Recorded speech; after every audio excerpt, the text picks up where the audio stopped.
नमस्कार विद्यार्थी मित्रांनो, स्कॉलर एज्युकेशनमध्ये आपलं स्वागत आहे। आज आपण अभ्यासणार आहोत टीईटी परीक्षेच्या दृष्टीने महत्त्वाचा विषय मानसशास्त्र। यामध्ये आज आपण मानसशास्त्राची व्याख्या व स्वरूप, महत्त्वाचे मानसशास्त्रज्ञ आणि मानसशास्त्रातील विविध विचार प्रवाह यांचा अभ्यास करणार आहोत। यामध्ये आपण short notes plus trick plus प्रश्नोत्तर यांचा अभ्यास करूयात। टीईटी परीक्षेचा अधिकचा सराव करण्यासाठी या व्हिडिओच्या डिस्क्रिप्शन बॉक्समध्ये ऑनलाईन टेस्ट उपलब्ध करून दिलेले आहेत। आपण त्या नक्की सोडवा व अधिकचा सराव करा। आजचा व्हिडिओ सुरू करूयात। मानसशास्त्र, स्वरूप व व्याप्ती। विद्यार्थी मित्रांनो, मानसशास्त्र हा शब्द psyche plus logos is equal to psychology, म्हणजेच सायकी हा ग्रीक शब्द आहे ज्याचा अर्थ आहे मन किंवा आत्मा, आणि लोगोस हा ग्रीक शब्द आहे ज्याचा अर्थ आहे शास्त्र। या दोन शब्दांपासून सायकोलॉजी हा शब्द तयार झालेला आहे। सायकोलॉजी हा शब्द सायकी व लोगोस या दोन ग्रीक शब्दांपासून तयार झालेला आहे, ज्याचा अर्थ मनाचे शास्त्र किंवा मनाचा वैज्ञानिक अभ्यास असा होतो। 16व्या शतकात जर्मन तत्ववेत्ता रुडॉल्फ गोकेल, या ठिकाणी हे नाव लक्षात ठेवा, ज्यांनी सायकोलॉजी हा शब्द प्रथमतः वापरलेला आहे। रुडॉल्फ गोकेल यांनी सायकोलॉजी हा शब्द प्रथम वापरला। पुढे या शब्दाचे सायकोलॉजी असे रूप प्रचलित झाले। एरिस्टॉटल यांनी मानसशास्त्र म्हणजे आत्म्याचे शास्त्र असे वर्णन केलेले आहे। या ठिकाणी लक्षात ठेवा, एरिस्टॉटल साठी ए हा अक्षर आहे आणि आत्म्याचे शास्त्र यासाठी ए हे अक्षर आहे, म्हणजे A for Aristotle, A for आत्मा। ग्रीक तत्ववेत्ता एरिस्टॉटल यांच्या काळापासून मानसशास्त्राच्या अभ्यासाची सुरुवात झालेली आहे। एरिस्टॉटल यांनी डी ॲनिमा नावाचा ग्रंथ लिहिला। डी ॲनिमा यामध्ये मानसशास्त्र विषयक अभ्यास केला आहे। यांनी कोणती व्याख्या केलेली आहे बघा, आत्म्याचे शास्त्र ते मानसशास्त्र। एरिस्टॉटल, आत्मा म्हणजे ए आणि एरिस्टॉटल म्हणजे ए, ही व्याख्या लक्षात ठेवण्यासाठी लक्षात ठेवा, आत्म्यासाठी ए आणि एरिस्टॉटलसाठी ए म्हणजे एरिस्टॉटल आत्मा। प्लेटो व सॉक्रेटिस मानवाच्या मनाचा व आत्म्याचा अभ्यास केला। शरीराचे कार्य मनाकडून होते व त्याचा संबंध परमेश्वराशी आहे, त्यातून पाप पुण्य या शब्दांना महत्त्व प्राप्त झाले। प्लेटो यांनी रिपब्लिक म्हणजे प्रजासत्ताक नावाचा ग्रंथ लिहिला। 1870च्या दशकात मानसशास्त्र केवळ तत्वज्ञानाची एक शाखा होती। मॅकडुगल, मनाचे शास्त्र ते मानसशास्त्र अशी मॅकडुगल यांनी व्याख्या केलेली आहे। मानसशास्त्र हे मानवी मनाचे अनुभव मिश्रित व वर्णनात्मक शास्त्र होय। लक्षात ठेवा, मॅकडुगलसाठी एम हे अक्षर आहे आणि मन यासाठी यम हे अक्षर आहे। मॅकडुगल मन, यम ही ट्रिक या ठिकाणी लक्षात ठेवा। मॅकडुगल म्हणजे मनाचे शास्त्र ते मानसशास्त्र। बोधावस्थेचा अभ्यास विल्यम वुंट, 19व्या शतकात मानसशास्त्रात प्रायोगिक पद्धतीचा अवलंब झाला। 1879 मध्ये विल्यम वुंट जर्मनीतील लाइप्झिग विद्यापीठात पहिली मानसशास्त्री प्रयोगशाळा सुरू केली। या ठिकाणी पहा, विल्यम वुंट यांनी 1879 मध्ये जर्मनीतील लाइप्झिग विद्यापीठात पहिली मानसशास्त्रीय प्रयोगशाळा सुरू केली। त्यांनी यामध्ये आत्मनिरीक्षण पद्धती विकसित केलेली दिसून येते। म्हणजेच विल्यम वुंट लाइप्झिग विद्यापीठात पहिली मानसशास्त्रीय प्रयोगशाळा आणि आत्मनिरीक्षण पद्धतीचा वापर। त्यांनी कोणती व्याख्या केली पहा, मानसशास्त्र हे बोधावस्थेचे शास्त्र आहे। मानसशास्त्र हे बोधावस्थेचे शास्त्र आहे। अबोध वर्तनाचा अभ्यास सिगमंड फ्राइड। व्यक्तीचे जडणघडण पहिल्या 5 वर्षात होते। यांनी कोणती व्याख्या केली पहा, मानसशास्त्र हे बोधात्मक व अवबोधात्मक जाणीवांचा अभ्यास करणारे शास्त्र आहे। बोध आणि अवबोध या ठिकाणी लक्षात ठेवा, अबोध वर्तनाचा अभ्यास सिगमंड फ्राइड। वर्तनाचा अभ्यास जॉन वॅटसन। फी या ठिकाणी ट्रिक लक्षात ठेवा, फी म्हणजे वर्तन आणि व्ही म्हणजे वॅटसन। वर्तनाचा अभ्यास वॅटसन अमेरिकन मानसशास्त्रज्ञ आहेत। अबोधावस्था नाकारून त्यांनी वर्तनाला महत्त्व दिलेले आहे। लक्षात ठेवा, वर्तनाचा अभ्यास वॅटसन। व्याख्या, वर्तन म्हणजे व्यक्ती किंवा प्राण्याने केलेली कोणतीही गोष्ट ज्याचे निरीक्षण व अभ्यास करता येईल। म्हणजे या ठिकाणी व्यक्तीचं आणि प्राण्यांचं निरीक्षण करणं आवश्यक आहे, म्हणजे त्यांचा अभ्यास करता येईल। वर्तन म्हणजे व्यक्ती किंवा प्राण्याने केलेली कोणतीही गोष्ट ज्याचे निरीक्षण व अभ्यास करता येईल। अनुभव व वर्तनाचे शास्त्र मन। यांनी व्याख्या पहा, मानसशास्त्र म्हणजे अनुभव व वर्तनाचे शास्त्र। अनुभव वर्तन मन. मानवी वर्तन आणि मानसिक प्रक्रिया रॉबर्ट फेल्डमन. रॉबर्ट फेल्डमन यांनी कोणती व्याख्या केली पहा. मानसशास्त्र म्हणजे मानवी वर्तनाचा आणि मानसिक प्रक्रियांचा शास्त्रशुद्ध अभ्यास. मानव व मानवेतर प्राण्यांचा अभ्यास मॉर्गन किंग व रॉबिन्स. या ठिकाणी लक्षात ठेवा, या अगोदरच्या व्याख्यांमध्ये आपण मानवी वर्तनाचाच अभ्यास पाहिलेला आहे व्याख्यांमध्ये, पण मॉर्गन किंग व रॉबिन्सन यांनी मानव व मानवेतर प्राण्यांच्या अभ्यासाला महत्त्व दिलेले आहे. हे समष्टीवादी मानसशास्त्रज्ञ होते. प्राण्यांच्या अभ्यासाला देखील मानसशास्त्राच्या अभ्यासात त्यांनी महत्त्व दिलेले दिसून येते.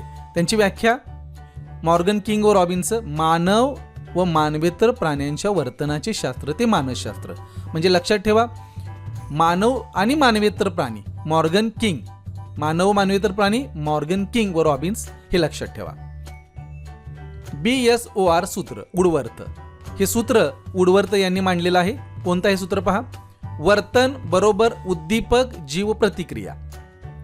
म्हणजेच वर्तनासाठी बिहेवियर, बिहेवियर म्हणजे वर्तन, उद्दीपक स्टिम्युलस, जीव ऑर्गॅनिझम आणि प्रतिक्रिया रिस्पॉन्स. म्हणजेच वर्तन घडण्यासाठी उद्दीपक जीव आणि प्रतिक्रिया या गोष्टी महत्त्वाच्या आहेत. वुडवर्थ यांनी वर्तनाचे सूत्र वरीलप्रमाणे सांगितले आहे. मानसशास्त्रांच्या व्याख्यांचा थोडक्यात आढावा. आता आपण ज्या व्याख्या पाहिलेल्या आहेत त्यांचा थोडक्यात आढावा पाहूयात. ॲरिस्टॉटल आत्म्याचे शास्त्र, A for Aristotle, A for आत्मा, ए ॲरिस्टॉटल. मॅकडुगल मनाचे शास्त्र, यम मॅकडुगल यम मन, यम मॅकडुगल मन. विल्यम उंट बोधावस्थेचे शास्त्र, विल्यम उंट बोधावस्थेचे शास्त्र. सिगमंड फ्राइड बोधात्मक व अवबोधात्मक जाणीवांचा अभ्यास करणारे शास्त्र. वॅटसन मानवी वर्तनाचे शास्त्र, fee for Watson, fee for वर्तन, फी. मॉर्गन किंग व रॉबिन्स मानव व मानवेतर प्राण्यांच्या वर्तनाचे शास्त्र. या ठिकाणी लक्षात ठेवण्यासाठी सोपी ट्रिक आहे.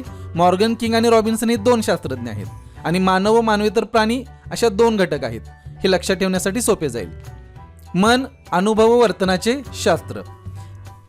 वुडवर्थ यांनी BSOR सूत्र मांडलेले आहे. BSOR सूत्र वुडवर्थ.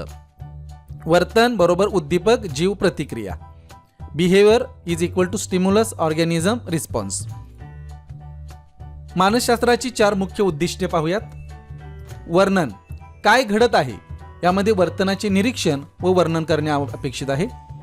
स्पष्टीकरण का घडत आहे यामध्ये कारणांचा शोध घेतला जातो. नियंत्रण कसे बदलता येईल, योग्य दिशा व वर्तन नियंत्रण. आणि पूर्वकथन भविष्यातील वर्तनाचा संभाव्य अंदाज. हे भविष्य नव्हे तर वैज्ञानिक अंदाज आहे, म्हणजेच परिणामांचा अंदाज आहे. भविष्यामध्ये काय होईल, कोणता परिणाम होईल याचा अंदाज म्हणजेच पूर्वकथन आहे. म्हणजे मानसशास्त्राची 4 मुख्य उद्दिष्ट लक्षात ठेवा. वर्णन, स्पष्टीकरण, नियंत्रण, पूर्वकथन. मानसशास्त्राचा इतिहास. मानसशास्त्राचे मूळ हे ग्रीक संस्कृतीत आढळून येते. हे स्वतंत्र शास्त्र नव्हते, तत्वज्ञानाची एक शाखा होते. 1879 पासून स्वतंत्र शास्त्र म्हणून उदयास आले. स्वतंत्र शास्त्राचा उदय 1879. आता मानसशास्त्र हे सुरुवातीला तत्वज्ञानाची एक शाखा होते. मानसशास्त्र हे स्वतंत्र शास्त्र म्हणून उदयास केव्हा आले तर 1879 मध्ये. कोणत्या घटनेद्वारे बघा. संस्थापक, याचे संस्थापक आहेत विल्यम उंट, WW. संस्थापक कोण आहेत? विल्यम उंट, WW. आधुनिक मानसशास्त्राचे जनक विल्यम उंट. आधुनिक मानसशास्त्राचे जनक विल्यम उंट यांना का म्हटलं जातं तर त्यांनी जर्मनीतील लाइप्झिग विद्यापीठात मानसशास्त्राची पहिली प्रयोगशाळा स्थापन केली आणि त्यामुळे त्यांना आधुनिक मानसशास्त्राचे जनक असं म्हटलं जातं. त्याचे महत्त्व पहा. तत्वज्ञानाच्या छायेतून बाहेर पडून मानसशास्त्राला एका स्वतंत्र वैज्ञानिक शाखेचा दर्जा मिळाला. म्हणजे सुरुवातीला मानसशास्त्र ही एक तत्वज्ञानाची शाखा होती, पण त्यातून बाहेर पडून मानसशास्त्र हे एक स्वतंत्र शास्त्र आहे आणि वैज्ञानिक शाखेचा दर्जा विल्यम उंट यांनी मिळवून दिलेला पाहायला मिळतो. मानवी मनाचे कार्य समजण्यासाठी त्यांनी आत्मनिरीक्षण पद्धतीचा वापर केलेला दिसून येतो. लक्षात ठेवा, याला वैज्ञानिक शाखेचा दर्जा मिळालेला आहे आणि यामध्ये आत्मनिरीक्षण पद्धतीचा वापर केलेला आपण लक्षात ठेवणं आवश्यक आहे. पुढे पहा, मानसशास्त्राचे विविध विचार प्रवाह. विद्यार्थी मित्रांनो, हे खूप महत्त्वाचे आहेत. कोणत्या शास्त्रज्ञांनी कोणता विचार प्रवाह मांडला, त्याचे मूलभूत घटक कोणते आहेत हे आपण यामध्ये पाहूया. पण सुरुवातीला आपण कोणत्या मानसशास्त्रज्ञांनी कोणता विचार प्रवाह मांडला हे पाहूयात. रचनावाद हा विल्यम उंट व एडवर्ड टिचनर यांनी मांडलेला आहे. कार्यवाद विल्यम जेम्स जॉन ड्यूई. रचनावाद विल्यम उंट आणि एडवर्ड टिचनर. कार्यवाद विल्यम जेम्स जॉन ड्यूई. मनोविश्लेषणवाद सिगमंड फ्राइड. वर्तनवाद जॉन बी वॉटसन. मानवतावाद कार्ल रॉजर्स आणि बौद्धानिक उपपत्ती अल्हरिस नेसर. ह्या गोष्टी लक्षात ठेवा. रचनावाद कोणी मांडला? विल्यम उंट व एडवर्ड टिचनर. कार्यवाद विल्यम जेम्स जॉन ड्यूई. मनोविश्लेषणवाद सिगमंड फ्राइड. वर्तनवाद जॉन बी वॉटसन. मानवतावाद कार्ल रॉजर्स. बौद्धानिक उपपत्ती अल्हरिस नेसर. रचनावाद आपण पाहूयात. मानसशास्त्रातील पहिला विचार प्रवाह रचनावाद विल्यम उंट व एडवर्ड टिचनर यांनी मांडलेला आहे. याचे जनक आहेत एडवर्ड टिचनर. म्हणजे विल्यम उंट आणि एडवर्ड टिचनर यांनी हा जर प्रवाह मांडला असला तरी याचे जनक आहेत एडवर्ड टिचनर. संवेदना, वेदन इत्यादी बोधात्मक जाणीवांचा अभ्यास आपल्याला यामध्ये केलेला पाहायला मिळतो. मन लहान लहान अनुभवांनी, भावनांनी आणि संवेदनांनी बनलेले असते.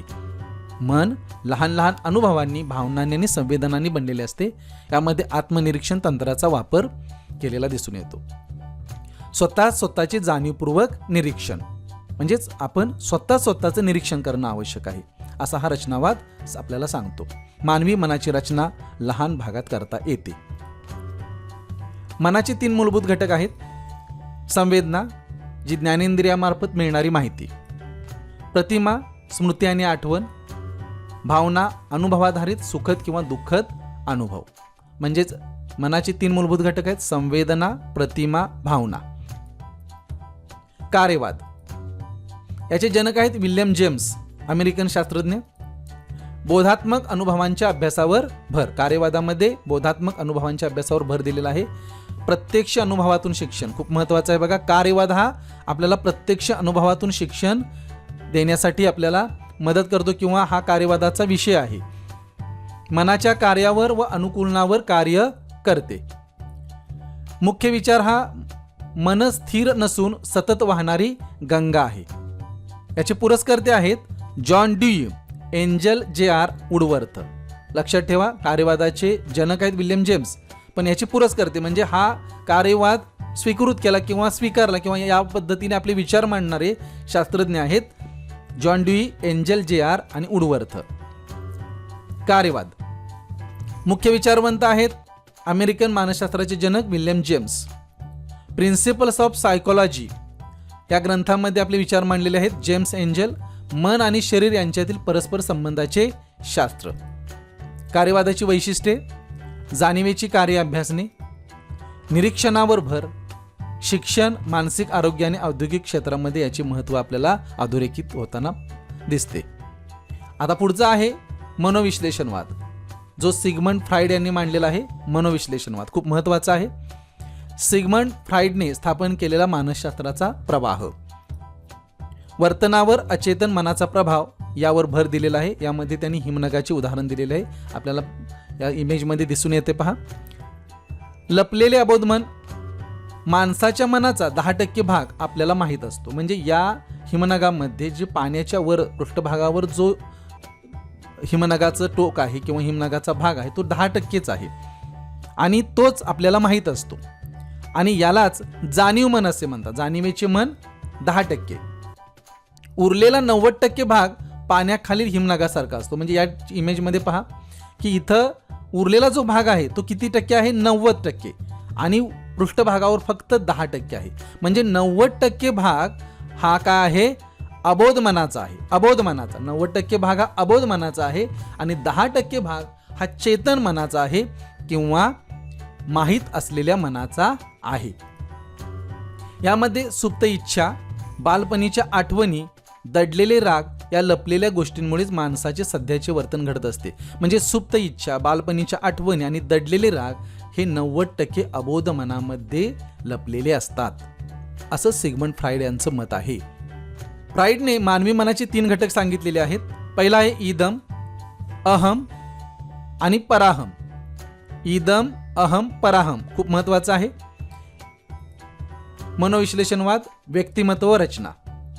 इदम याबद्दल आपण माहिती घेऊया. हट्टी लहान मूल, जन्मता मिळालेला मनाचा भाग, हे पूर्णपणे अबोधावस्थेत असते. याला फक्त सुख हवे असते. याला फक्त सुख हवे असते. यामध्ये परिणामांचा विचार न करता इच्छा त्वरित पूर्ण व्हावी अशी अपेक्षा असते आणि हे सुखतत्वावर चालते. या ठिकाणी लक्षात ठेवा, इदम हा मानवी मनाचा जो भाग आहे, सिग्मंड फ्राईड यांनी सांगितलेला आहे, हा सुखतत्वावर चालतो. म्हणजे याला फक्त सुख हवे असते. त्याला फक्त सुख हवे असते. यामध्ये परिणामांचा विचार होत नाही किंवा परिणामांचा विचार करत नाहीत. उदाहरणार्थ, तहान लागल्यावर पाणी चोरून पिणे. इदमला फक्त तहान शमवायची असते, नियम पाळायचे नसतात. म्हणजे त्याला फक्त आपल्याला जी गरज निर्माण झाली ती त्वरित पूर्ण व्हावी अशी अपेक्षा असते. म्हणजेच आपले सुख कोणत्या ना कोणत्या मार्गाने पूर्ण करून घेणे आवश्यक असते किंवा अपेक्षित असते. हे आहे इदम. या ठिकाणी महत्त्वाचे मुद्दे पहा. हट्टी लहान मुलासारखे वागते. हा जन्मताच मिळालेला मनाचा भाग आहे. पूर्णपणे अबोधावस्थित आहे. सुखतत्वावर चालते. दुसरा आहे अहम, मध्यस्थ किंवा मॅनेजर. अहम हे मध्यस्थ किंवा मॅनेजरची भूमिका निभावते. लक्षात ठेवा, या ठिकाणी प्रश्न तयार होऊ शकतो की मध्यस्थ किंवा मॅनेजरची भूमिका कोण निभावू शकते. तर अहम, मनाचा जाणीव असलेला विवेकी भाग.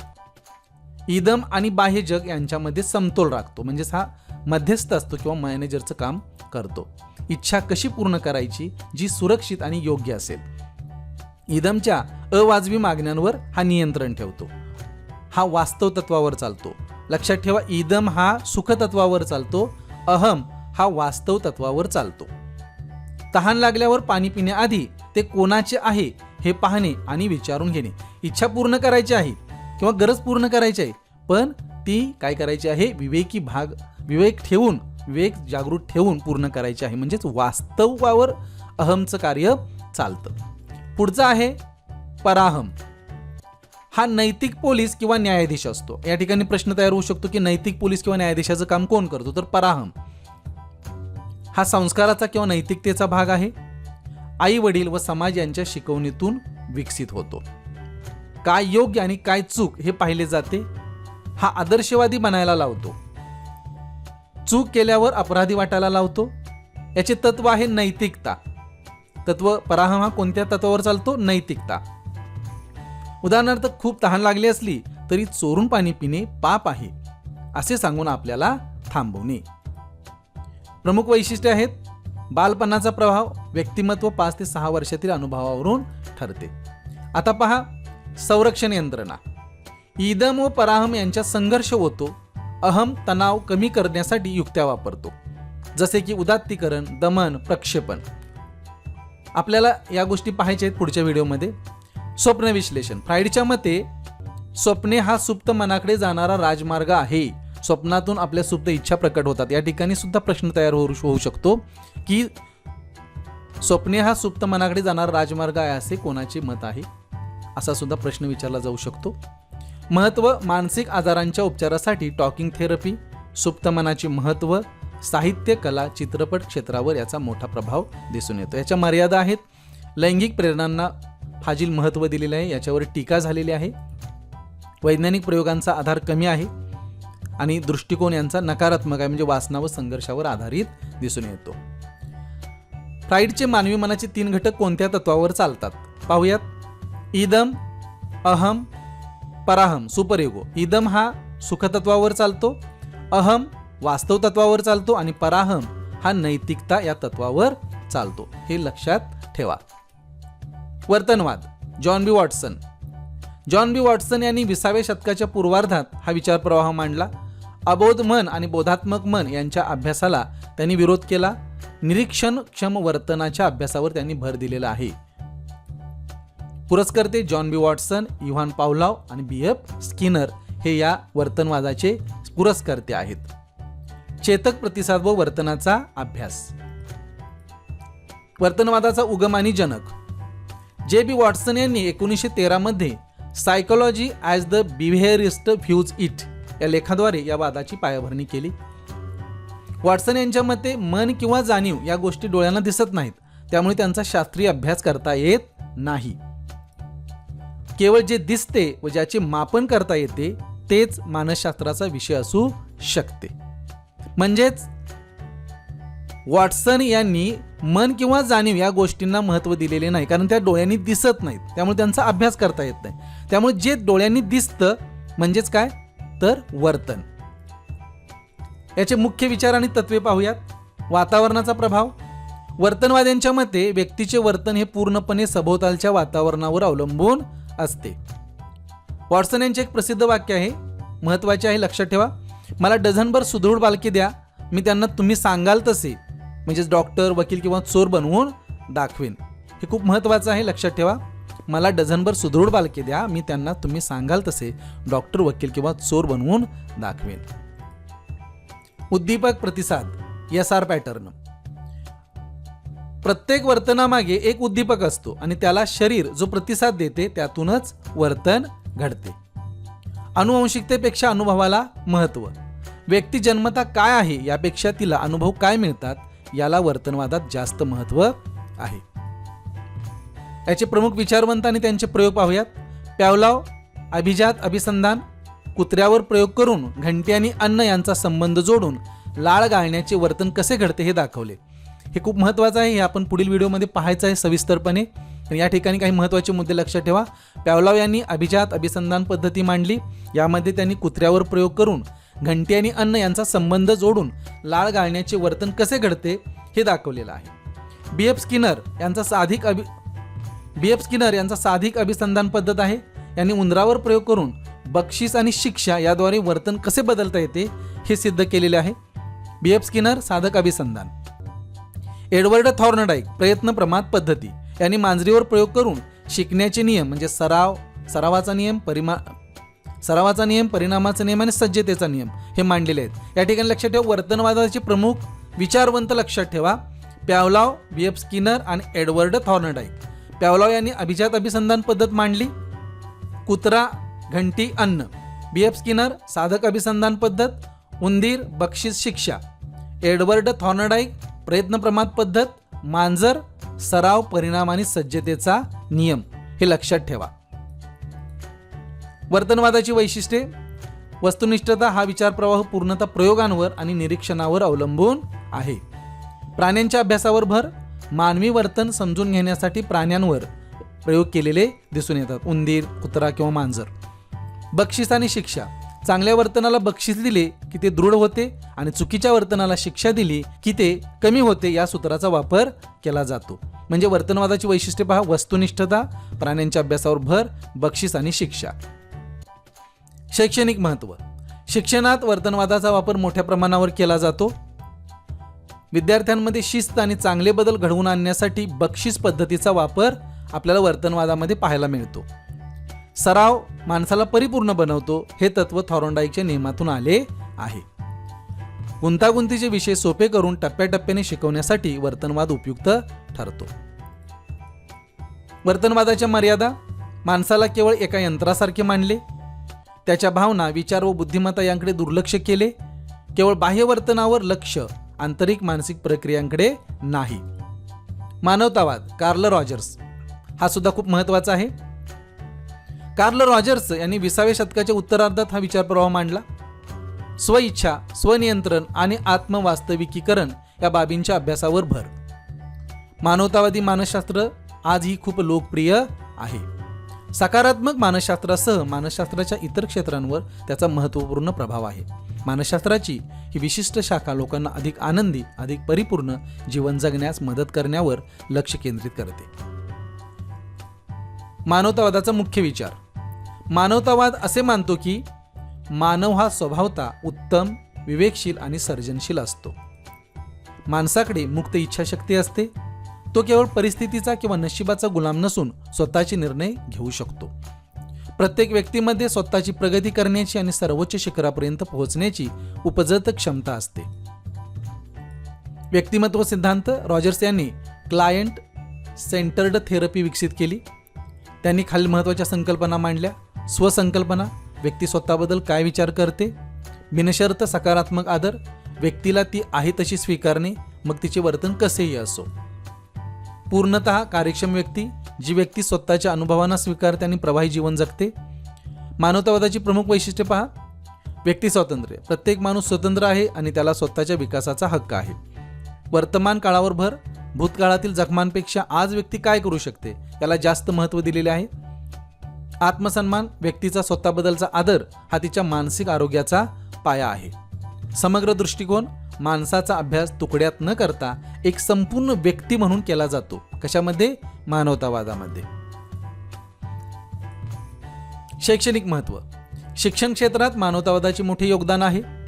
विद्यार्थी केंद्रित शिक्षण. शिक्षकाने विद्यार्थ्यांच्या भावनांचा आणि गरजांचा मान राखला पाहिजे. शिक्षकाची भूमिका. शिक्षक हा हुकुमशाह नसून एक मार्गदर्शक असतो. स्वयंअध्ययन. विद्यार्थ्यांना स्वतःच्या आवडीचे विषय निवडण्याचे आणि शिकण्याचे स्वातंत्र्य असावे. स्पर्धेपेक्षा सहकार्य. गुणांच्या शर्यतीपेक्षा विद्यार्थ्यांचा सर्वांगीण विकास महत्त्वाचा मानला जातो.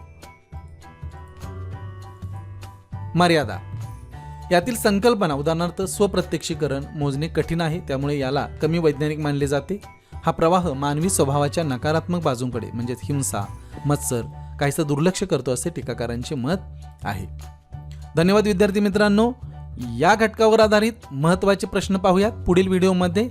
आपण या यूट्यूब चॅनलवर नवीन असाल तर सबस्क्राईब करा स्कॉलर एज्युकेशन यूट्यूब चॅनल व सोबतच बेल आयकॉन प्रेस करा. हा व्हिडिओ कसा वाटला कमेंट बॉक्समध्ये कमेंट करून जरूर कळवा.